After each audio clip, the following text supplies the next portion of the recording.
Medical ও dental কলেজে ভর্তি ইচ্ছুক ভাইয়া বাপুরা, তোমাদের সবাইকে আবার শুভেচ্ছা। আমরা গুণগত রসায়নের হাজারি স্যারের বইয়ের অনুশীলনীর প্রশ্নগুলা ব্যাখ্যা সহ সমাধান করতেছিলাম।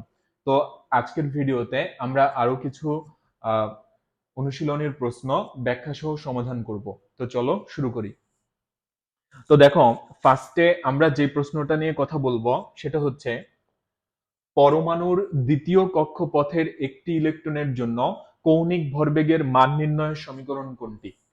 আচ্ছা, তাইলে দেখো, কৌণিক ভরবেগের সমীকরণকে mvr equal to nh by twice pi. এখন যদি দ্বিতীয় কক্ষপথ হয়, n এর মান হবে 2, তাহলে আমরা যদি এখানে 2 বসাই আর এটা যদি কাটাকাটি করি, তাহলে চলে আসবে mvr ইকুয়াল হচ্ছে h ডিভাইডেড বাই পাই। অর্থাৎ এই প্রশ্নের সঠিক উত্তর হচ্ছে mvr equal h divided by পাই।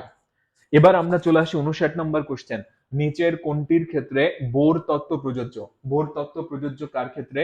যার হচ্ছে একটা ইলেকট্রন আছে, সেটা হাইড্রোজেন হতে পারে বা হাইড্রোজেনের ন্যায় একটা ইলেকট্রন বিশিষ্ট কোনো একটা আয়ন। তাহলে দেখো, এখানে H প্লাস এ তো কোনো ইলেকট্রনই নাই, আর হিলিয়াম প্লাস এখানে